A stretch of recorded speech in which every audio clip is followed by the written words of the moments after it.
हमने method for charging बताया था कि कोई कंडक्टर है जो कि चार्ज नहीं है और अगर हम चार्ज करना चाहते हैं तो उसके क्या उपाय हैं। वहां हमने ये कहा था कि मेनली प्रोसेस 3 होते हैं चार्ज करने के। पहला है चार्जिंग बाय फ्रिक्शन, यानी रगड़ करके एक दूसरे को हम चार्ज कर लेते हैं। एक अनचार्ज बॉडी को दूसरे चार्ज बॉडी से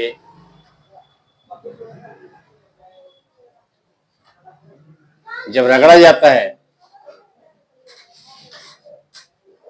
तो वैसी स्थिति में चार्ज का ट्रांसफर भी होता है। तो वो जो प्रोसेस हमने बताए थे वो मेनली तीन थे। पहला charging by friction, charging by induction and charging by conduction. Charging by friction में हमने ये कहा था कि whenever two bodies are rubbed together, then the some number of electrons comes out from one and enter into another.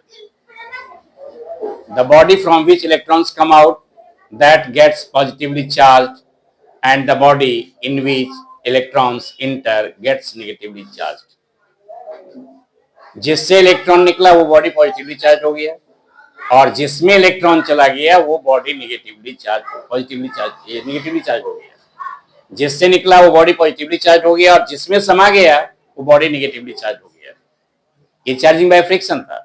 Induction में हमने कहा था कि एक अनचार्ज बॉडी को दूसरे चार्ज बॉडी के नजदीक लाकर खड़ा करना है और तब फिर इंडक्शन की प्रक्रिया होगी। अनचार्ज बॉडी के 2 किनारे होंगे, बगल वाले किनारे में अनलाइक चार्ज डेवलप होगा और दूसरे किनारे में लाइक चार्ज डेवलप होगा। फिर एक बाउंड चार्ज होता है, एक फ्री चार्ज होता है। दूसरे वाले किनारे पे फ्री चार्ज को हम लोग छू देते हैं या कनेक्टेड टू द अर्थ कर देते हैं, वो धरती में चला जाता है। और तीसरा प्रोसेस था चार्जिंग बाय कंडक्शन। कंडक्शन का मतलब सिंपली है सिर्फ उसको सटा दीजिए, एक से ट्रांसफर होकर के दूसरे में वो चला जाएगा और इस तरह से ये प्रोसेस भी समाप्त होगा। अब चार्जेस की प्रॉपर्टीज क्या क्या हैं, तो मेनली प्रॉपर्टीज जब फाइंड आउट हुए तो ये पता चला कि like charges repel each other. अब चार्ज की कोई सत्ता नहीं होती है, चार्ज अगर है तो किसी पे सवार है वो, इसलिए चार्ज बॉडीज हमने लिखा।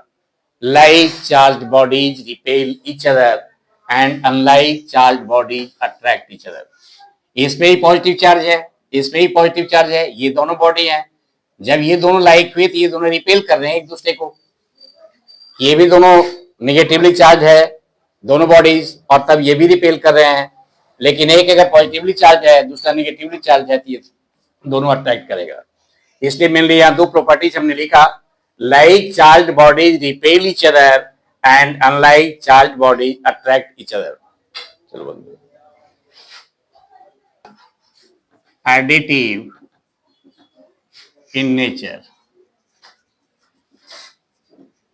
अब एडिटिव इन नेचर का मतलब क्या हुआ, मान लीजिए बॉडी के डिफरेंट पार्ट्स हैं, बहुत सारे पार्ट हैं, तो कहता है कि total amount of charge developed on a body is the algebraic sum of the charge deposited on different parts of the body. मतलब ये अगर ये 6 माइक्रोकूलम है, अगर ये -2 माइक्रोकूलम है, अगर ये +5 माइक्रोकूलम है, ये -7 माइक्रोकूलम है, तो total amount of charge on the body जो कहा जाएगा वो होगा Q = +6 माइक्रोकूलम, -2 माइक्रोकूलम, -7 माइक्रोकूलम और +5 microcoulomb.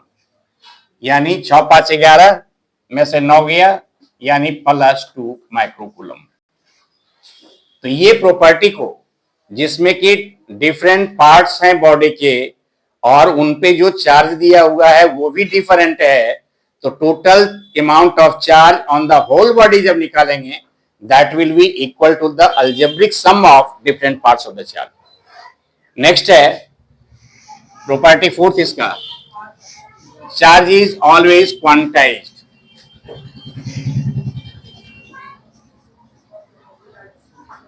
Charge is always quantized.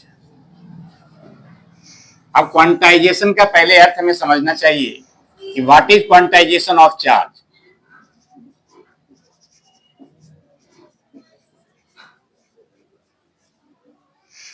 एक बहुत ही इंपॉर्टेंट बात ये है कि हमने जब चार्जिंग ऑफ फ्रिक्शन पढ़ाया था तो ये कहा था कि इलेक्ट्रॉन एक बॉडी से निकलता है और दूसरे बॉडी में इंटर कर जाता है।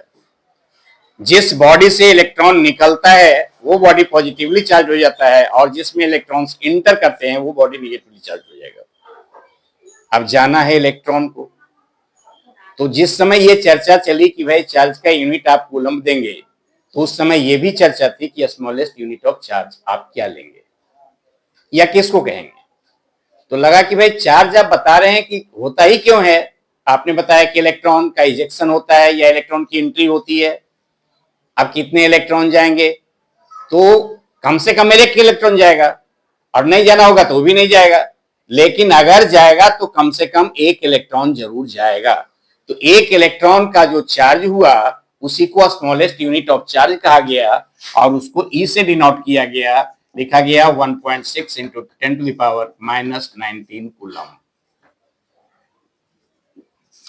यह स्मॉलेस्ट यूनिट ऑफ चार्ज है। वास्तव में ये चार्ज एक ही इलेक्ट्रॉन का है, लेकिन ये कहा गया कि भाई कम से कम तो एक इलेक्ट्रॉन को जाना ही पड़ेगा, अगर एक इलेक्ट्रॉन भी नहीं जाता तो फिर चार्ज नहीं होगा। इसीलिए एक इलेक्ट्रॉन के चार्ज को स्मॉलेस्ट यूनिट ऑफ चार्ज कहा गया और इसे ई से डिनोट किया गया।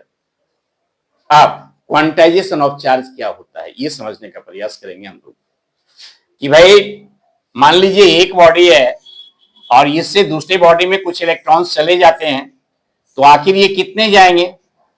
10 जा सकते हैं, 20 जा सकते हैं, 15 जाएंगे, 13 जाएंगे, 12 जाएंगे।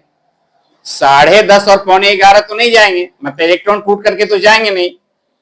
तो अगर मान लीजिए 10 इलेक्ट्रॉन चला गया तो एक इलेक्ट्रॉन पे जितना चार्ज है, जैसे हमने स्मॉलेस्ट यूनिट ऑफ चार्ज का, उसका 10 गुना चार्ज हो जाएगा। 12 इलेक्ट्रॉन अगर ट्रांसफर होते हैं तो 12 गुना चार्ज हो जाएगा। 12:30 गुना, 11:15 गुना, यानी इलेक्ट्रॉन टूट करके तो जाएगा नहीं। तो वही कहते हैं कि total charge developed on a body is always some integral multiple of smallest unit of charge. मतलब ये कि जाएगा तो 10 इलेक्ट्रॉन जाएगा, तो एक इलेक्ट्रॉन पे जितना चार्ज है उसका 10 गुना हो जाएगा उस पे। जिससे निकला है तो पॉजिटिवली चार्ज हो जाएगा उतना गुना, और जिसमें एंट्री किया है वो नेगेटिवली चार्ज हो जाएगा। तो ये fact that the total charge developed on a body is always some integral multiple of smallest unit of charge, इसी को क्वांटाइजेशन ऑफ चार्ज कहा जाता है। इसी फैक्ट को the total charge developed on a body is always some integral multiple of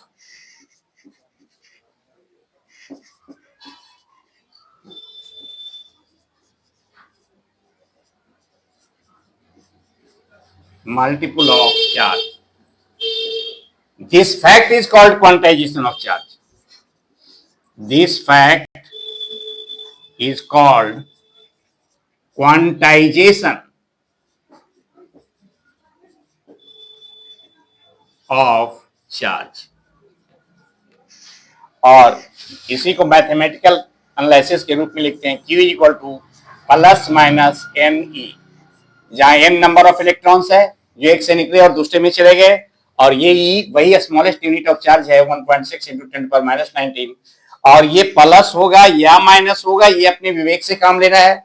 अगर electron का ejection होता है किसी बॉडी से तो ये प्लस में लिखेंगे, अगर इलेक्ट्रॉन इंटर करता है किसी बॉडी में तो वो निगेटिवली चार्ज हो जाएगा, यानी उस जगह पे माइनस लिखेंगे। तो Q equal to plus minus n e, और इसी को क्वांटाइजेशन ऑफ चार्ज का ये फॉर्मूला हुआ। लेकिन क्वांटाइजेशन ऑफ चार्ज कहने का मतलब एक फैक्ट है, जिस फैक्ट में ये बताया गया कि total amount of charge developed in a body is always some integral multiple of किसका? स्मॉलेस्ट यूनिट ऑफ चार्ज का। मतलब अगर एक से इलेक्ट्रॉन का निकलना है, दूसरे में इलेक्ट्रॉन का समावेश होना है, तो जाएगा कितने इलेक्ट्रॉन? मान लीजिए 10 गया, 12 गया, 13 गया, 11:30, 11:45 नहीं जाएगा। तो जब टोटल अमाउंट चार्ज का निकालेंगे तो एक इलेक्ट्रॉन का जो चार्ज है उसका इंटीग्रल मल्टीपल होगा। इसी फैक्ट को हम लोग क्वांटाइजेशन ऑफ चार्ज कहते हैं। बंद करो। Charge is always conservative in nature. अब कंजर्वेशन का मतलब क्या होता है? कंजर्वेशन का मतलब है कि आप घर से मान लीजिए 20 रुपए लेकर के चले मार्केटिंग करने के लिए, और फिर घर आप वापस आए, आप काउंट करके देखते हैं तो सामान आपने 12 रुपए का ही खरीदा। नहीं नहीं, 10 रुपए के चले तो 12 रुपए कैसे खरीदेंगे? मान लीजिए 50 रुपए आप घर से लेकर के निकले हैं सामान खरीदने के लिए, मात्र 20 रुपए का आपने सामान खरीदा और आप कहते हैं कि पैसा मेरे पास नहीं है, तो फिर पैसा गया कहाँ? या तो आपने दुकानदार को पैसे ज्यादा दे दिए होंगे, या फिर कहीं आपने गिरा दिया है, लेकिन वो डिस्ट्रॉय नहीं हुआ, वो नष्ट नहीं हुआ। उसी तरह से कंजर्वेशन का मतलब होता है कि जितना था उतना है, उतना मिलना चाहिए। तो टोटल अमाउंट ऑफ चार्ज हमेशा एक से अगर दूसरे में गया है, दूसरे से तीसरे में गया है, इससे में वास्ता नहीं है, लेकिन चार्ज कभी वो डिस्ट्रॉय नहीं होता। अगर कहीं गया है तो पता लगाइए कि कहां गया है। तो इस प्रॉपर्टी को कंजर्वेशन कहा जाता है। जैसे हम लोग कहते हैं ना कि कंजर्वेशन हम लोग फॉरेस्ट का करवाते हैं, मतलब कुछ पेड़ अगर काट दिए तो नए कुछ पेड़ लगा दीजिए, तो वो कंजर्वेशन हो जाएगा, कंजर्व हो जाएगा। तो अनाज का हम लोग करते हैं कि भाई अब गेहूं के बीज हमने रखे, कोठी में बंद कर दिया, तो उसमें घुन नहीं लगे, वो बर्बाद नहीं हो, तो हम लोग गेहूं को बचाने के लिए गोली देते हैं। और अगर हमने 10 मन गेहूं डाला था तो 1 साल के बाद 10 मन गेहूं हमें मिल जाना चाहिए, तब हम कहेंगे कि वो गेहूं हमारा कंजर्व हुआ। कंजर्व का मतलब संरक्षण होता है, मतलब जितना था उतना हमें मिलना चाहिए। अगर नहीं मिल रहा है तो पता लगाइए कि कहां गया वो। एनर्जी का कंजर्वेशन होता है, लीनियर मोमेंटम का कंजर्वेशन होता है, उसी तरह से चार्ज का भी कंजर्वेशन होता है कि टोटल चार्ज हमेशा ऑलवेज कंजर्व रहेगा। बस करो।